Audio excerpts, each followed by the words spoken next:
Hello ವೀಕ್ಷಕರೇ, ನೀವು ನೋಡ್ತಾ ಇದ್ದೀರಾ ಗ್ಯಾರಂಟಿ ನ್ಯೂಸ್. ನಾನು ನಿಮ್ಮ ಬೀರ್ಗನಹಳ್ಳಿ ಲಕ್ಷ್ಮೀನಾರಾಯಣ್. ನಾನು ಇಷ್ಟೊತ್ತು ಸಾಕಷ್ಟು ಜನ ಮ್ಯಾಂಗೋ ಪಚ್ಚ ಸಿನಿಮಾದ ಕಲಾವಿದರು, ತಂತ್ರಜ್ಞರನ್ನ ಮಾತಾಡಿಸುವಂಥ ಕಾರ್ಯ ಮಾಡಿದೆ. Of course last but not the least, ಈ ಸಿನಿಮಾ ಆಗಬೇಕಂತಂದರೆ ಕ್ಯಾಪ್ಟನ್ ಆಫ್ ದ ಶಿಪ್ ತುಂಬ ಇಂಪಾರ್ಟೆಂಟ್ ಆಗ್ತಾರೆ. ವಿವೇಕ. ಮ್ಯಾಂಗೋ ಪಚ್ಚ ಸಿನಿಮಾ ಒಂದು ಕಾನ್ಸೆಪ್ಟ್ ಹುಟ್ಕೊಂಡಿದ್ದು, ಕತೆ ಹುಟ್ಕೊಂಡಿದ್ದು, ಆ ಸಿನಿಮಾ ಆಗೋದಕ್ಕೆ ಮೂಲ ಕರ್ತರು ಇವರೇ. ಸೊ ಈ ಸಿನಿಮಾದ ನಿರ್ದೇಶಕರು, ಬರಹಗಾರರು. ಸೊ ಅವ್ರು ನಮ್ಮೊಟ್ಟಿಗೆ ಕೂತಿದ್ದಾರೆ. ಈ ಸಿನಿಮಾದ ಸಕ್ಸಸ್ ಬಗ್ಗೆ ಅವರೇನು ಹೇಳ್ತಾರೆ ಅಂತ ಕೇಳೋಣ. ವಿವೇಕ್ ಅವರೇ, ಕಾರ್ಯಕ್ರಮಕ್ಕೆ ಆತ್ಮೀಯ ಸ್ವಾಗತ. Thank you. ಎಷ್ಟು ಖುಷಿ ಆಗುತ್ತೆ, ಚೊಚ್ಚಲ ನಿರ್ದೇಶನದ ಸಿನಿಮಾ, ಈ ಥರದ ಒಂದು ಒಳ್ಳೆ ಅಪ್ರಿಷಿಯೇಷನ್ಸ್ ಪಡ್ಕೊಳ್ತಕ್ಕಂಥದ್ದು every corner of the Karnataka. ಇಲ್ಲ, ನನಗೆ ತುಂಬ ಖುಷಿ ಇದೆ, ತುಂಬ ನೆಮ್ಮದಿ ಇದೆ. ಒಂದು ಡೆಬ್ಯೂ ಸಿನಿಮಾ ಈ ಥರದ್ದು ಒಂದು ಪೊಸಿಷನಿಂಗ್ ಸಿಕ್ಕಿದ್ದು. ಆಮೇಲೆ ಸಂಚಿತ್ ಸಂಜೀವ್ ಅವ್ರದ್ದು ಮೊದಲನೇ ಸಿನಿಮಾ ನಾನು ಡೈರೆಕ್ಟ್ ಮಾಡಿದ್ದು. ಜೊತೆಗೆ ನಮ್ಮೆಲ್ಲ ತಾರಾಗಣ ಅಂದರೆ ಮಯೂರ್ ಅವರಿರ್ಬೋದು, ಕಾಜಲ್, ಮಂಜು ಅವರು, ಪ್ರಶಾಂತ್ ಹಿರೇಮಠ್ ಸರು, ಭಾವನಾ ಅವರು ಒಂದು ಚಿಕ್ಕ ರೋಲಿಗೆ ಬಂದು ಹೋದರು ಗೌರವ ನಟರಾಗಿ. ರಾಕ್ಲೈನ್ ವೆಂಕಟೇಶ್ ಅವರು ಬಂದು ಹೋದರು. ಸೊ ನಾವು ಕೇಳಿದವ್ರು ಅಷ್ಟು ಜನನು ನಮ್ಮ ಕಥೆನ ಅರ್ಥ ಮಾಡಿಕೊಂಡು ಅವರ ಸಮಯನ ಕೊಟ್ಟರು. ನಾವು ಎಷ್ಟು ಸತಿ ನಾವು ಅವ್ರಿಗೆ ಥ್ಯಾಂಕ್ಸ್ ಹೇಳಿದ್ರು ಸಾಕಾಗಲ್ಲ, ಅಷ್ಟು ಅವ್ರದ್ದು ಇನ್ವಾಲ್ವ್ಮೆಂಟ್ ಇದೆ. ಸೊ ಇದೆಲ್ಲ ಸಾಧ್ಯ ಆಗಿರೋದು ಇಡೀ ತಂಡದಿಂದ.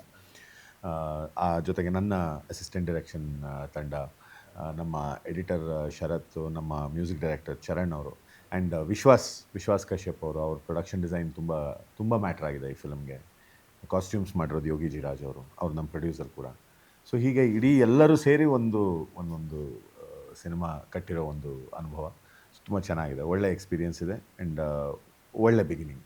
ಆ್ಯಸ್ ಅ ಟೆಕ್ನಿಷಿಯನ್ ಆಗಿ ನಿಮ್ಗೆ ಎಷ್ಟು ಪ್ಲೆಜರ್ ಅನಿಸುತ್ತೆ ಬಾದ್ಶಾ ಕಿಚ್ಚ ಸುದೀಪ್ ಅವರ ಕುಟುಂಬದ ಎರಡನೇ ಪೀಳಿಗೆಯನ್ನು ಬೆಳ್ಳಿತೆರೆಗೆ ಪರಿಚಯಿಸ್ತಕ್ಕಂಥದ್ದು? ಇಲ್ಲ, ನನಗೆ ಖುಷಿ ಇದೆ ಅದ್ರ ಬಗ್ಗೆ. ಆದರೆ ನನಗೆ ಇದ್ರದ್ದು ಅಂದರೆ ನಾವು ಶೂಟ್ ಮಾಡಬೇಕಾದ್ರೆಲ್ಲ ಅದ್ರ ಭಾರ ಇರಲಿಲ್ಲ. ಅಂದರೆ ಯಾರೂ ಕೂಡ ಅದನ್ನು ಪ್ರೆಷರ್ ಅಂತ ಯಾರೂ ಹೇಳಿರಲಿಲ್ಲ ನನಗೆ. ಯಾಕೆಂದರೆ ನಾನು ಏನು ಕಥೆ ಹೇಳಿದ್ದೆ ಅದೇ ಕಥೆನ ಶೂಟ್ ಮಾಡಿರೋದು. ಅಂದರೆ ಸಂಚಿತ್ ಅವ್ರಿಗೋಸ್ಕರ ಅಂತ ಡೆಬ್ಯೂ ಮಾಡ್ತಿರೋದ್ರಿಂದ ಒಂದಷ್ಟು ಅಬ್ಬರ ಆಡಂಬರಗಳು ಏನೂ ಇಲ್ದಲೆ, ಯಾವುದೇ ಥರದ ಅಂದರೆ ಈಗ ಓಪನಿಂಗ್ ಫೈಟು, ಓಪನಿಂಗ್ ಡಾನ್ಸು, ಈ ಥರದ್ದು ಏನೂ ಇಲ್ಲದೆ ಪ್ರಶಾಂತ ಮೊದಲನೇ ಸತಿ ನಾವು ಆತನನ್ನು ನೋಡೋದು ಜೈಲಲ್ಲಿ ಎಲ್ಲರ ಜೊತೆಗೂ ಕೂತ್ಕೊಂಡು ಸಾಮಾನ್ಯನಾಗಿ ಊಟ ಮಾಡ್ತಿರ್ತಾನೆ, ಮುದ್ದೆ ತಿಂತಾ ಇರ್ತಾನೆ. ಅದಾದಮೇಲೆ ನಾವು ವಾಪಸ್ 2002ಕ್ಕೆ ಬಂದಾಗ ತುಂಬ ನಾರ್ಮಲ್ ಒಬ್ಬ ಹುಡುಗನ ಥರ ಹವಾಯಿ ಚಪ್ಪಲಿ ಹಾಕ್ಕೊಂಡು ಒಂದು ಶಟರ್ ಎಳೆದು ಅವನ ಕಥೆನ ಹೇಳೋದಕ್ಕೆ ಶುರು ಮಾಡ್ತಾನೆ. ಸೊ ಈ ಥರದ ಪಾತ್ರಗಳು ಸ್ವಲ್ಪ ಖುಷಿ ಆಗುತ್ತೆ ಮಾಡೋದಕ್ಕೆ. ಯಾಕೆಂದರೆ ಹೀರೋ ಅನ್ನೋದಕ್ಕೋಸ್ಕರ ಒಂದಷ್ಟು ವಿಶೇಷವಾದ ಅಂಶಗಳನ್ನೇನು ನಾವು ಮಾಡಲಿಲ್ಲ. ಅಂದರೆ ಒಳ್ಳೆ ಬಟ್ಟೆ ಹಾಕಿಸ್ಬೇಕು, ಒಳ್ಳೆ ಚಪ್ಪಲಿ ಕೊಡಬೇಕು, ಒಳ್ಳೆ ಸ್ಟೈಲಿಂಗ್ ಮಾಡಿಸ್ಬೇಕು ಅಂತೇನಿಲ್ಲ. 2002, 2003, 2004ರಲ್ಲಿ ನಾನು ಯಾವ ಥರದ ಹುಡುಗರನ್ನ ಮೈಸೂರಲ್ಲಿ ನೋಡಿದ್ದೀನಿ, ಅದೇ ಥರದ ಒಬ್ಬ ಹುಡುಗ ಪ್ರಶಾಂತ ಅಲಿಯಾಸ್ ಪಚ್ಚ. ನನ್ನ ಊರಿನ ಕಥೆ ಹೇಳಿರೋದಕ್ಕೆ ನನಗೆ ತುಂಬ ಖುಷಿ ಇದೆ. ಜೊತೆಗೆ ಈ ಎಲ್ಲ ನನ್ನ ಕೊಲ್ಯಾಬರೇಟರ್ಸ್, ನನ್ನ ಟೆಕ್ನಿಷಿಯನ್ಸ್, ನಮ್ಮ ಪ್ರೊಡ್ಯೂಸರ್ಸ್ ಎಲ್ಲರಿಗೂ ತುಂಬ ಆಭಾರಿಯಾಗಿದೆ ನಾನು. ಎಸ್ ವಿವೇಕ್ ಅವರೇ, what made you to give life to this script ಅಂತ? ಇದು ಆ್ಯಕ್ಚುಲಿ ಐಡಿಯಾ ನಾಗಭೂಷಣ್ ದೇಶಪಾಂಡೆದು, ಈ ಸಿನಿಮಾದ ಐಡಿಯಾ. ಸೊ ನಾವೆಲ್ಲರೂ ಮೈಸೂರು ಗ್ಯಾಂಗಿನ, ನಮ್ದೆಲ್ಲ ಮೈಸೂರು ಸಿನಿಮಾಗಳು ನೋಡಿದಾಗ ನಮಗೆ ಒಂಥರ ಅನ್ನಿಸ್ತಾ ಇತ್ತು. ಅಂದರೆ ನಮ್ಮೂರಲ್ಲಿ ಬರೀ ಪ್ಯಾಲೇಸು, ಬೆಟ್ಟ ಇದನ್ನೇ ಶೂಟ್ ಮಾಡ್ಕೊಂಡು ಹೋಗ್ತಾರೆ, ಬೇರೆ ಏನು ಶೂಟ್ ಮಾಡಲ್ಲ. ನಮ್ಮೂರು ಬೇರೆ ಸುಮಾರಷ್ಟಿದೆ ನಮ್ಮೂರಲ್ಲಿ, ಅದ್ರದ್ದು ಇನ್ನೊಂದು ಮಗ್ಗಲನ್ನು ನಾವು ತೋರಿಸ್ಬೇಕು ಅಂತ. ಸೊ ಅದಕ್ಕೆ ಅದು ಸೆಕೆಂಡ್ ಹಾಫಲ್ಲಿ ಅದೊಂದು ಇಂಟ್ರೆಸ್ಟಿಂಗ್ ಸೀಕ್ವೆನ್ಸ್ ಕೂಡ ಬರುತ್ತೆ. ಆ ದಸರಾದ ಒಂದು ಅಟ್ಯಾಕ್ ಸೀಕ್ವೆನ್ಸ್, ಅಂದರೆ ಪ್ಯಾಲೇಸ್ ಲೈಟ್ ಆನ್ ಆಗಿ ಆಫ್ ಆಗೋದ್ರೊಳಗಡೆ ಮೈಸೂರಲ್ಲಿ ಏನೇನು ನಡೆಯುತ್ತೆ ಅನ್ನೋ ಥರದ್ದು ಒಂದು ತುಂಬ ಬ್ರಿಸ್ಕಾಗಿ ನಾವು ಹೇಳೋದಕ್ಕೆ ಪ್ರಯತ್ನ ಪಟ್ಟಿದ್ದೀವಿ. ಅಂದರೆ ಒಂದು ಊರು ಅಂದರೆ ಅದು ಬೆಳಗ್ಗೆ ಹೊತ್ತಿರೋ ಊರು ಬೇರೆ, ರಾತ್ರಿ ಹೊತ್ತಿರೋ ಊರು ಬೇರೆ. ಅದು ಎರಡೂ ಬೇರೆ ಬೇರೆ ಐಡೆಂಟಿಟಿ. ಈಗ ಬೆಂಗಳೂರಲ್ಲಿ ನಾವೆಲ್ಲ ಕೂತು ಈ ಥರ ಇಂಟರ್ವ್ಯೂ, ಕಲೆ, ಸಿನಿಮಾ ಅಂತೆಲ್ಲ ಮಾತಾಡ್ತಾ ಇದ್ದೀವಿ. ಇದೇ ಥರ ಇನ್ನೊಂದು ಕಡೆ ಬೇರೆ ಥರದ್ದು ನಡೀತಾ ಇರುತ್ತೆ.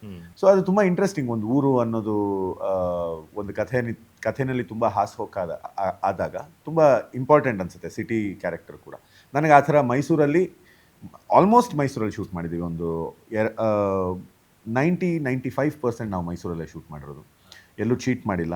ರಿಯಲ್ ಲೊಕೇಶನ್ಸಲ್ಲೇ ಮಾಡಿದ್ದೀವಿ. ಆಮೇಲೆ ಮೈಸೂರು ಸುಣ್ಣದಕೇರಿ ಜನ ಮತ್ತು ನಮ್ಮ DC ಆಫೀಸ್ ಹಿಂದೆ ನಮ್ಮ ಸುಜಿ ಅಂಗಡಿ ಟೀ ಸ್ಟಾಲ್ ಸೆಟ್ ಹಾಕಿದ್ದು, ಅಲ್ಲಿ ಹೋಗ್ತಿದ್ದವ್ರು ಬರ್ತಿದ್ದವರು. ನಮಗೆ ಸಿಕ್ಕಿದ ಕೋಆಪ್ರೇಷನ್ ಏರಿಯಾಗಳಿಗೆ ಹೋದಾಗ ಯಾರೂ ಡಿಸ್ಟರ್ಬ್ ಮಾಡಲಿಲ್ಲ.